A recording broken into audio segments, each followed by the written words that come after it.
Hello students, नमस्कार। स्वागत है आप सभी का हमारे YouTube channel Sikandar Sheikh centre में।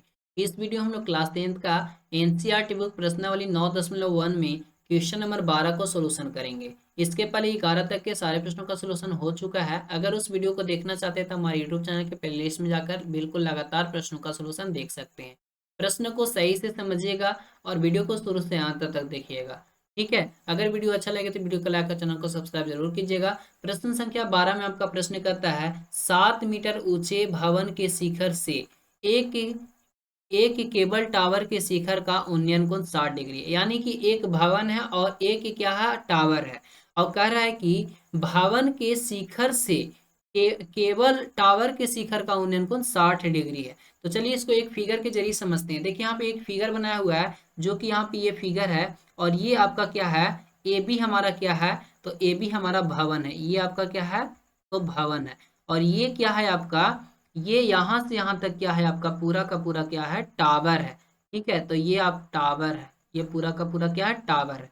अब यहाँ पे क्या कर रहा है, भवन के शिखर से भवन के शिखर से टावर के शिखर का उन्नयन कोण, भवन के शिखर से टावर का शिखर का उन्नयन कोण कितना है, तो 60 डिग्री, जो कि यहाँ पे मैं ले लिया हूँ। कह रहा है इसके पाद का अवनवन कोण 45 डिग्री, और इसके पाद का यानी कि पाद यहाँ पे है, इसके पाद का अवनवन कोण कितना है, तो 45 डिग्री है। तो टावर की ऊंचाई ज्ञात करना, बहुत ही आसान प्रश्न है, बस आपको वीडियो को शुरू से अंत तक देखना है।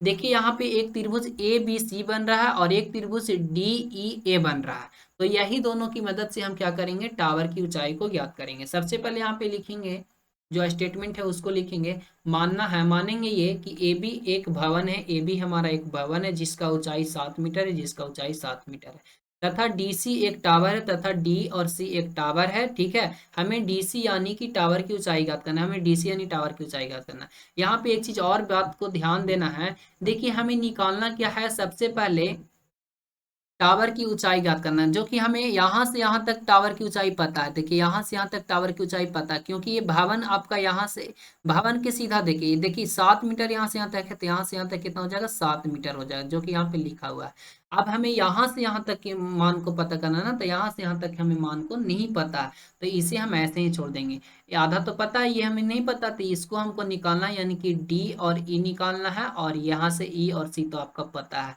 तो इसको निकालने से पहले आपको देखिए यहाँ पे ये निकालना होगा। देखिए एक त्रिभुज ये बन रहा है, यानी कि हमें ये अगर निकालना होगा, सबसे पहले ये निकाल लेते हैं, उसके बाद हमें ये निकाल लेंगे। ये निकाल लेंगे यानी कि बेस निकल जाएगा, तो ये परपेंडिकुलर निकाल लेंगे। अब ये जितना होगा उतना ये भी होगा, जितना ये है उतना ये भी है।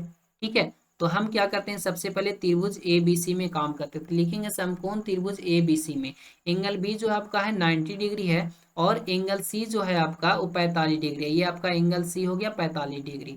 और ए बी आपका दिया हुआ है 7 मीटर, और बी सी हमें निकालना है। तो बी सी निकालने के लिए हमें tan का फॉर्मूला का यूज करना है। tan 45 डिग्री बराबर क्या हो जाएगा, ए बी बट्टा B C. Perpendicular A B हो जाएगा और बी सी आपका बेस हो जाएगा। ठीक है, tan 45 का मान 1 होता है, बराबर ए बी का मान आपका कितना दिया हुआ है, 7 दिया हुआ है, और बी सी का मान हमें निकालना है, तो बी सी। अब बी सी बराबर क्या आ जाएगा, बी सी बराबर यहाँ पे 7 मीटर आ जाएगा। तो यहाँ पे आपका बी सी आ गया 7 मीटर। जब ये 7 मीटर होगा तो ये कितना हो जाएगा, ये भी आपका 7 मीटर हो जाएगा। अब यहाँ के क्या करना होगा, पुनः पुनः समकोण त्रिभुज। अब देखिए डी ई ए में डी ई ए में देखिएगा, तो एंगल बी जो होगा, सॉरी एंगल ई जो होगा, इसको हटा ही देते हैं तो अच्छा रहेगा। ठीक है, अब देखिए यहाँ पे क्या, एंगल ई जो है, तो सॉरी क्या हो जा रहा है, एंगल ई जो है आपका 90 डिग्री है, एंगल ई जो है आपका 90 डिग्री है। और एंगल ए जो है वो आपका 60 डिग्री है, एंगल ए जो है वो आपका 60 डिग्री है। इसके साथ साथ आपका क्या है, इसके साथ साथ ए और ई का मान पता है। ए ई बराबर हमारा 7 मीटर है। हमें निकालना क्या है, डी और ई निकालना। हमें डी और ई निकालना है, तो डी ई हमें निकालने के लिए क्या करना होगा, tan का यूज करना होगा। तो यहाँ पे लिखेंगे tan कितना है, tan 60 डिग्री लेना होगा। tan 60 बराबर क्या हो जाएगा, डी ई बट्टा क्या हो जाएगा, डी ई बट्टा ए ई, डी ई बट्टा ए ई। ठीक है, अब ए ई हमें 7 सेंटीमीटर दिया होता है, tan 60 का मान क्या होता है, √3 होता है, बराबर डी हमें निकालना है, तो डी के लिए डी ई छोड़ देंगे, और बट्टा ए ई हमें दिया हुआ है 7 मीटर। अब तिरछा तिरछी गुना हो जाएगा, तो डी ई बराबर क्या आ जाएगा, डी बराबर हो जाएगा 7√3 हो जाएगा। 7√3 हो गया, यानी कि इसका वैल्यू कितना आ जाएगा, 7√3 आ गया। हमें निकालना क्या था, डी और सी निकालना था, यानी कि टावर की ऊंचाई था। टावर की ऊंचाई कितना है, डी और सी है, तो हमें निकालना है डी सी बराबर। अब डी सी बराबर क्या हो जाएगा, तो इसमें आपका डी और ई जुड़ेगा, यानी कि डी ई हो जाएगा, और प्लस में क्या हो जाएगा, ई सी हो जाएगा।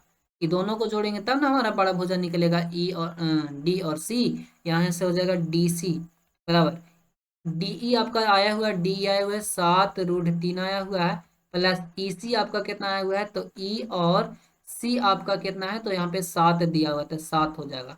अब यहाँ पे क्या करिए, दोनों को कॉमन कर लीजिए, डी सी बराबर क्या हो जाएगा, देखिए दोनों में 7 मिल रहा था, यहाँ पे 7 कॉमन हो जाएगा, यहाँ पे √3 हो जाएगा, +1 हो जाएगा। यही आपका आंसर हो जाएगा। डी सी आपका कितना हो जाएगा, 7 × √3 +1 हो जाएगा। अब ये हमारा क्या था, तो ये टावर का ऊंचाई था, लिख सकते हैं अतः टावर का ऊंचाई कितना हो जाएगा, टावर का ऊंचाई हो जाएगा 7 × √3 +1 हो जाएगा। ठीक है, और मीटर, ये आपका आंसर आ गया। बात समझ गए, उम्मीद है कि आपको अच्छे से ये प्रश्न का सलूशन समझ में आया। मिलते हैं नेक्स्ट वीडियो में, आज का वीडियो समाप्त करते हैं। Thank you so much, best of luck.